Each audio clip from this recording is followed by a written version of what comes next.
دیکھو وہ صاحب خواب آ رہا ہے، آؤ ہم اسے مار ڈالیں۔ آج کے لیے ہماری پہلی تلاوت تکوین 37واں باب 3 سے 4، 12 سے 13 اور 17 سے 28 آیت مقدسہ۔ یوں ہوا کہ اسرائیل یوسف کو اپنے سب لڑکوں سے زیادہ پیار کیا کرتا تھا، کیونکہ وہ اس کے بڑھاپے کا بیٹا تھا، اور اس نے اس کے لیے ایک آستین دار لبادہ بنوایا۔ اس کے بھائیوں نے دیکھ کر کہ ان کا باپ اس کے سب بھائیوں سے زیادہ اسے پیار کرتا ہے، اس سے کینہ رکھا، یہاں تک کہ اس سے صلح کی بات نہ کر سکتے تھے، اور اس کے بھائی اپنے باپ کے گلہ چرانے کے لیے شکم کو گئے۔ تب اسرائیل نے یوسف سے کہا، کیا تیرے بھائی شکم میں نہیں چراتے؟ آ میں تجھے ان کے پاس بھجواؤں۔ تب یوسف اپنے بھائیوں کے پیچھے چلا اور انہیں دوتائن میں پایا۔ جب انہوں نے اسے دور سے دیکھا تو بیشتر اس کے کہ وہ نزدیک آئے، اس کے قتل کا منصوبہ باندھا، اور ایک نے دوسرے سے کہا، دیکھو وہ صاحب خواب آ رہا ہے، سو آؤ ہم اسے مار ڈالیں اور اسے کسی ہوس میں ڈال دیں، اور کہیں کہ کوئی برا درندہ اسے کھا گیا، اور دیکھیں کہ اس کے خوابوں کا کیا نتیجہ ہوگا۔ تب روبین سن کر اس کو ان کے ہاتھوں سے بچانے کے لیے بولا کہ ہم اسے قتل نہ کریں، اور کہا کہ اس کا خون مت بہاؤ، بلکہ اسے اس ہوس میں جو بیابان میں ہے ڈال دو، اور اس پر ہاتھ نہ ڈالو، تاکہ وہ ان کے ہاتھوں سے بچ کر اس کے باپ تک اسے پھر پہنچائیں۔ جب یوسف اپنے بھائیوں کے پاس آیا تو انہوں نے اس کا آستین دار لبادہ جو وہ پہنے تھا اتارا، اور اسے پکڑ کر ہوس میں ڈال دیا۔ وہ ہوس خالی تھا، اس میں پانی نہ تھا، اور وہ روٹی کھانے بیٹھے، اور انہوں نے آنکھیں اٹھائیں تو دیکھا کہ اسماعیلیوں کا ایک قافلہ نقد اور بلاسن اور دھونا اونٹوں پر لادے ہوئے جلاد سے آتا ہے، اور انہیں مصر میں لے جائے۔ تب یہودا نے اپنے بھائیوں سے کہا کہ اگر ہم اپنے بھائی کو مار ڈالیں اور اس کا خون چھپائیں تو کیا فائدہ ہوگا؟ آؤ اسے اسماعیلیوں کے ہاتھ بیچیں اور اس پر اپنا ہاتھ نہ ڈالیں، کیونکہ وہ ہمارا بھائی اور ہمارا خون ہے۔ اور اس کے بھائیوں نے اس کی بات مانی۔ اس وقت 2 مدیانی سوداگر ادھر سے گزرے، سو انہوں نے یوسف کو کھینچ کر ہوس سے باہر نکالا اور اسماعیلیوں کے ہاتھ 20 روپے کو بیچا، اور وہ یوسف کو مصر میں لائے۔ پاک کلام کے پڑھے اور سنے جانے پر خداوند کی برکت ہو۔ زبور 105 جماعتی جواب۔ جو عجائبات خداوند نے کیے ہیں انہیں یاد رکھو۔ خداوند نے زمین پر قحط نازل فرمایا اور روٹی کا سہارا بالکل توڑ ڈالا۔ اس نے ان سے پہلے ایک آدمی کو بھیجا تھا، یعنی یوسف کو، جو غلامی میں بھیجا گیا۔ جماعتی جواب۔ جو عجائبات خداوند نے کیے ہیں انہیں یاد رکھو۔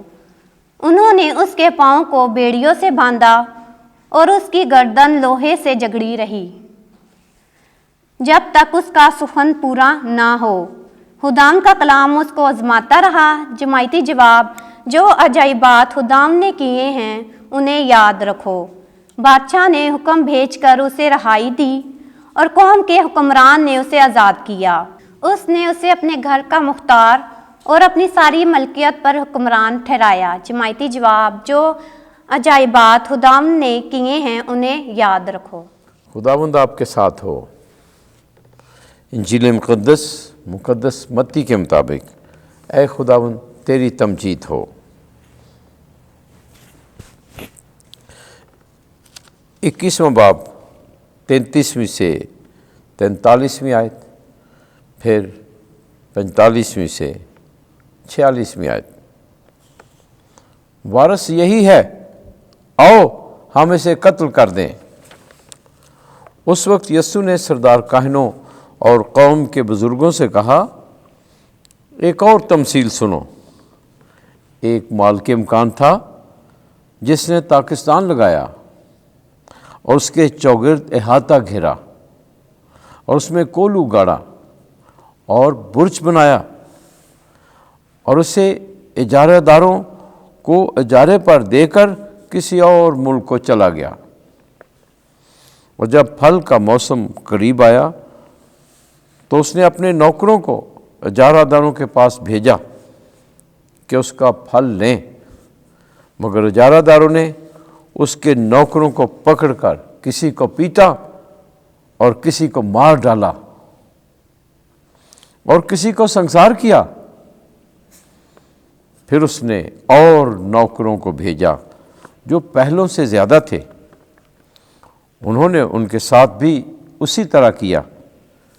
آخر اس نے اپنے بیٹے کو ان کے پاس یہ سوچ کر بھیجا کہ وہ میرے بیٹے کی تو عزت کریں گے، لیکن اجارہ داروں نے بیٹے کو دیکھ کر آپس میں کہا کہ وارث یہی ہے، آؤ اسے قتل کر دیں اور اس کی میراث لے لیں، اور اسے پکڑ کر طاقستان سے باہر نکالا اور قتل کر دیا۔ پس جب طاقستان کا مالک آئے گا تو ان اجارہ داروں کے ساتھ کیا کرے گا؟ انہوں نے اس سے کہا کہ وہ ان بروں کو بری طرح سے ہلاک کر دے گا اور طاقستان کا اجارہ اور اجارہ داروں کو دے گا جو اسے موسم پر پھل ادا کریں۔ یسوع نے ان سے کہا، کیا تم نے نوشتوں میں کبھی نہیں پڑھا کہ جو پتھر معماروں نے رد کیا وہی کونے کا سرا ہو گیا؟ یہ خداوند کی طرف سے ہوا ہے اور ہماری نگاہوں میں تعجب انگیز ہے۔ اس لیے میں تم سے کہتا ہوں کہ خدا کی بادشاہی تم سے لے لی جائے گی اور ایک قوم کو دی جائے گی جو اس کے پھل ادا کریں۔ اور جب سردار کاہنوں اور فریسیوں نے اس کی تمثیلیں سنی تو سمجھ گئے کہ وہ ہمارے ہی حق میں کہتا ہے، اور انہوں نے اسے پکڑنے کی کوشش کی، مگر عوام سے ڈرتے تھے کیونکہ وہ اسے نبی مانتے تھے۔ انجیل مقدس کے وسیلے سے ہمارے گناہ معاف کیے جائیں۔ اے مسیح، تیری ستائش ہو۔